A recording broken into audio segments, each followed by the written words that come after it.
जी, Shri T.S.. Singhdeo जी, साहू जी, चरणदास महंत जी, stage पे Congress party के वरिष्ठ सीनियर नेता, मेंबर्स ऑफ पार्लियामेंट, एमएलएज, प्यारे कार्यकर्ता, भाइयों और बहनों, आप सबका आज मैं बहुत स्वागत करता हूं।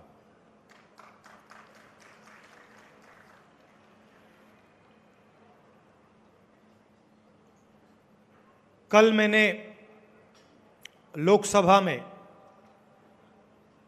एक भाषण किया और उसमें कहा कि हिंदुस्तान के सामने दो तीन बहुत बड़ी चुनौतियां हैं।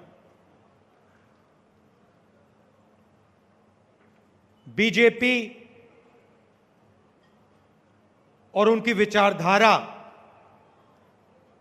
हमारे प्यारे देश को खतरे की ओर ले जा रही है और मैंने कल पार्लियामेंट में यह समझाया और आज भी मैं आपको थोड़ा सा बताना चाहता हूं। खतरा किस बात का है?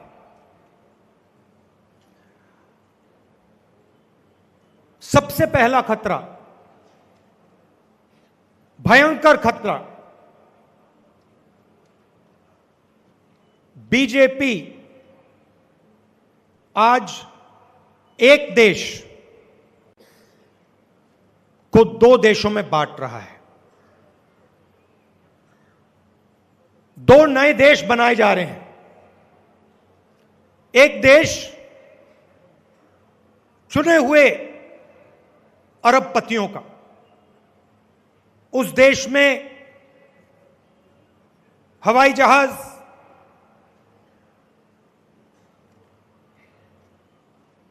हाई टेक्नोलॉजी, धन, स्टॉक मार्केट का पैसा, उस देश में जो भी आप चाहते हैं, जितना भी देश का धन आप चाहते हो, आप ले सकते हो।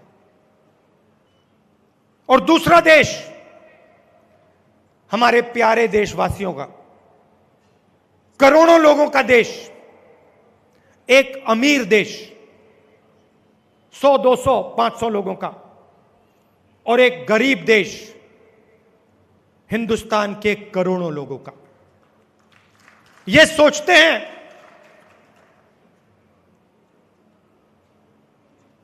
दो देश बनाने से जो गरीबों का देश है वो शांत बैठा रहेगा। वो सोचते हैं कि गरीबों में शक्ति नहीं है। सोचते हैं कि हिंदुस्तान का गरीब डरता है, मगर हिंदुस्तान का गरीब किसी से नहीं डरता है। और अगर इस हिंदुस्तान को किसी ने यहां तक पहुंचाया है, जो ये बात करते रहते हैं 70 साल में क्या हुआ, अगर इस देश में प्रगति हुई है, तरक्की हुई है, तो ये किसी पार्टी की देन नहीं है।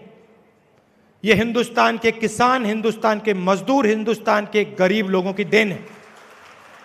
तो जब ये सवाल पूछते हैं 70 साल में क्या हुआ, ये हमारे किसानों का, उनके माता पिताओं का, हमारे मजदूरों का, हमारे कारीगरों का, हमारे छोटे बिजनेस वालों का अपमान करते हैं, कांग्रेस पार्टी का अपमान नहीं करते।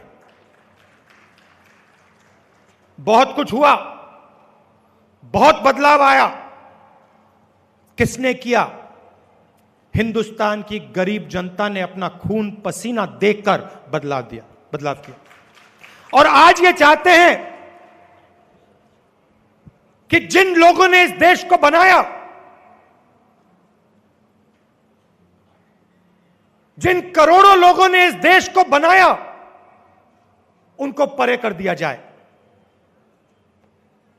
और 100-200 लोगों को देश का पूरा धन पकड़ा दिया जाए। मैं आपको सिर्फ एक आंकड़ा देना चाहता हूं और इसको आप अच्छी तरह सुनिए। हिंदुस्तान के 100 सबसे अमीर लोगों के पास हिंदुस्तान के 40% लोगों से ज्यादा धन है। जितना धन हिंदुस्तान की 40% आबादी के पास है, उतना धन आज के नरेंद्र मोदी जी के सरकार के नीचे 100 लोगों के पास उतना धन है। एक तरफ 100 लोग, दूसरी तरफ 40% हिंदुस्तान। 40% लोग भूखे मरें, रोजगार ढूंढते भटकते जाएं और नरेंद्र मोदी जी के 5-10 उद्योगपति मित्र देश का पूरा धन अपनी जेब में डालें। ऐसा हिंदुस्तान हमें नहीं चाहिए और ऐसा हिंदुस्तान हम होने ही नहीं देंगे। अगर इस देश में प्रगति होगी तो सबकी प्रगति होगी, 2, 3, 4, 5 उद्योगपतियों की नहीं, सबकी होगी। यह हम में और उनमें फर्क है। और आज छत्तीसगढ़ में हम बहुत बड़ा कदम उठाने जा रहे हैं। हमने आपसे पहले वायदा किया था 2,500 रुपए, चाहे कुछ भी हो जाए,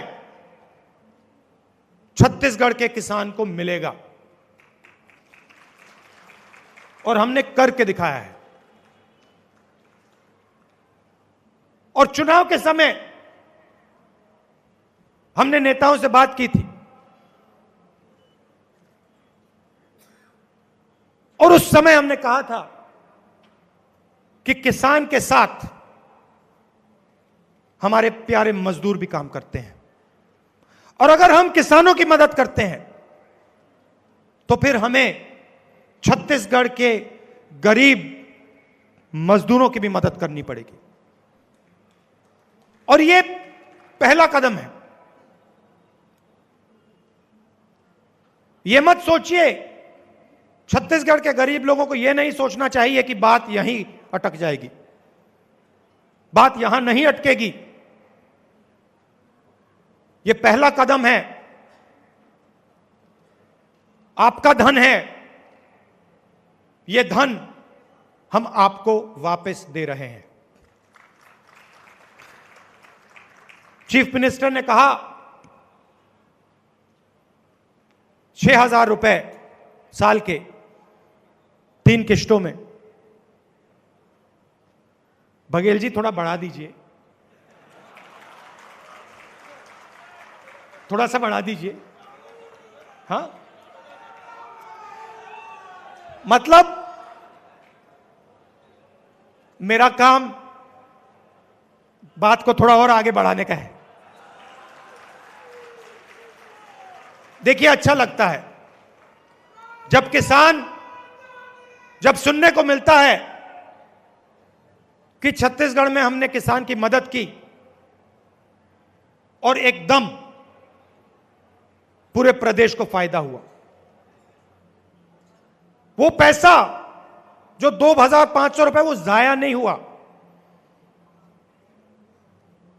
वो हमने किसान को दिया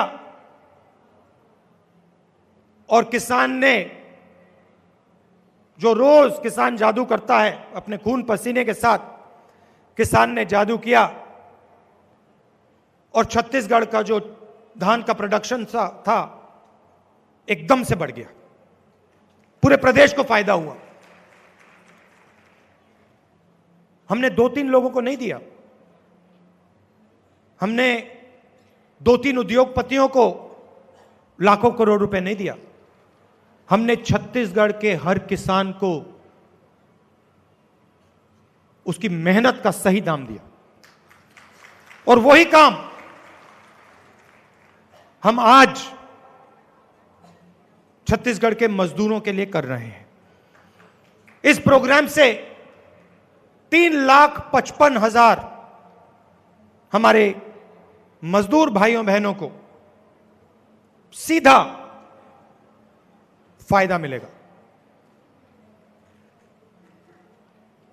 उनकी जिंदगी, मैं ये नहीं कह रहा हूं कि बिल्कुल आसान हो जाएगी, मगर जो उनके कंधे पर बोझ है वो थोड़ा सा कम हो जाएगा। मैंने अपने भाषण में दूसरी बात भी कही। पहली बात मैंने कही थी कि देखिए, आप दो हिंदुस्तान बना रहे हैं, एक 4-5 उद्योगपतियों का और दूसरा करोड़ों हिंदुस्तान का। हम ये नहीं होने देंगे। और मैंने दूसरी बात कही कि ये देश एक गुलदस्ता जैसा है, इसमें अलग अलग विचारधाराएं हैं। छत्तीसगढ़ में आपकी अलग सोच है, भाषाएं हैं, इतिहास है, कल्चर है, हिस्ट्री है। तमिलनाडु में अलग है, उत्तर प्रदेश में अलग है, नागालैंड, मिजोरम, मणिपुर में अलग है। मगर हिंदुस्तान किसी एक सोच का नहीं है। अगर हम ये कहें कि हिंदुस्तान में सिर्फ छत्तीसगढ़ की सोच रहनी चाहिए तो यह गलत होगा। अगर हम ये कहें कि भाई हिंदुस्तान में सिर्फ एक प्रदेश की या एक विचारधारा की सोच होगी तो यह गलत है, और इससे देश का नुकसान होता है। बीजेपी चाहती है, आरएसएस चाहती है कि उनकी विचारधारा जो हिंदुस्तान में एक विचारधारा है,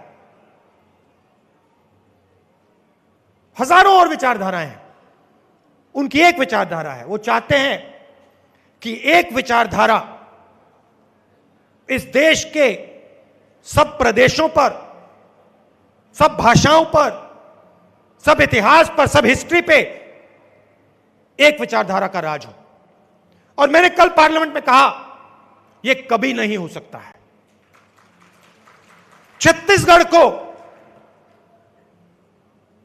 छत्तीसगढ़ के लोगों को कैसे जीना चाहिए,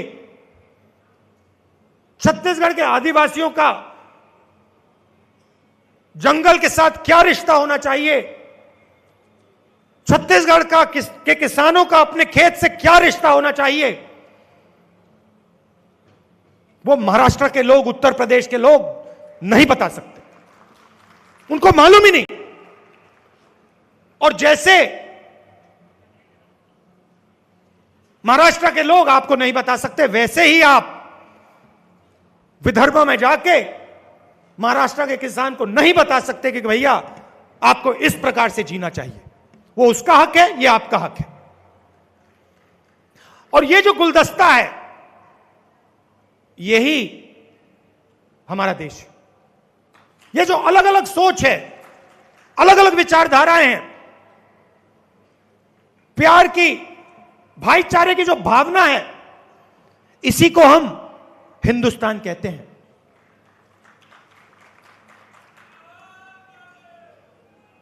और इसी हिंदुस्तान पर बीजेपी आक्रमण कर रही है, और हम ये आक्रमण का विरोध करेंगे। और बीजेपी को जो सच्चा हिंदुस्तान है वो कांग्रेस पार्टी दिखाएगी।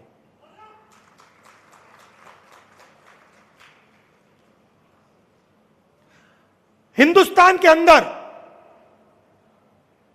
इन्होंने नफरत फैला दी है। एक प्रदेश को दूसरे प्रदेश से लड़ाते हैं, एक धर्म को दूसरे धर्म से लड़ाते हैं, और बाहर, हिंदुस्तान के बाहर जो शक्तियां हैं वो हमारी ओर देखती हैं और कहती हैं कि हिंदुस्तान कमजोर हो रहा है। चाइना की सेना लद्दाख में इसीलिए घुस पाई कि बीजेपी ने, हमारे प्रधानमंत्री ने उनके घुसने के बाद देश को कहा कि कोई अंदर नहीं आया। मेरा कहना है, हमारा काम, देशभक्ति का काम, देश को मजबूत करने का होता है, देश के गरीब लोगों की मदद करने का होता है, देश को एक साथ जोड़ने का होता है, नफरत फैलाने का नहीं, देश को कमजोर करने का नहीं। और इसीलिए यह विचारधारा की लड़ाई है। यह एक पार्टी और दूसरी पार्टी के बीच में लड़ाई नहीं है, यह विचारधारा की लड़ाई है। छत्तीसगढ़ में नेशनल लेवल पे सबसे बड़े उद्योगपतियों की मदद होती है, मगर जो हमारा स्मॉल और मीडियम इंडस्ट्री वाला है, जो छोटा व्यापारी है, उसको नोटबंदी, गलत जीएसटी, कोरोना के समय मदद नहीं दी जाती है। और इसलिए मुझे काफी खुशी हुई कि आज जो आपने मुझे दिखाया, हर डिस्ट्रिक्ट से जो आपके प्रोडक्ट्स हैं, जो आपका ज्ञान है, जो आपकी हिस्ट्री है, जो आप अपने हाथों से बनाते हो, उसको बनाने में सरकार आपकी पूरी मदद करने की कोशिश कर रही है। हर डिस्ट्रिक्ट में जो आपकी स्किल्स हैं, सरकार उसको डेवलप करने का काम कर रही है। और मैं चाहता हूं, चीफ मिनिस्टर जी, मैं चाहता हूं कि जो आपने बात बोली, बस्तर कॉफी,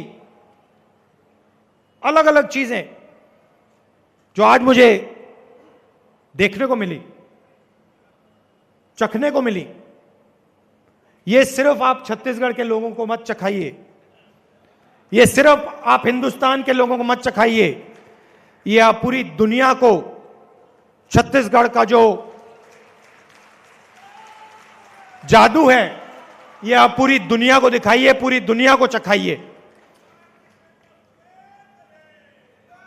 और मैं सरकार के सब मंत्रियों को बधाई देता हूं कि आप छत्तीसगढ़ के लिए काम कर रहे हो। और मैं चाहता हूं कि जो आपके डिस्ट्रिक्ट्स में जनता की मदद का काम हो रहा है,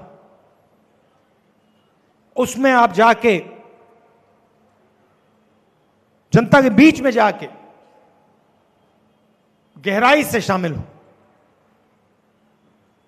कांग्रेस पार्टी का भी फायदा होगा, आपका भी फायदा होगा, छत्तीसगढ़ की जनता का भी फायदा होगा।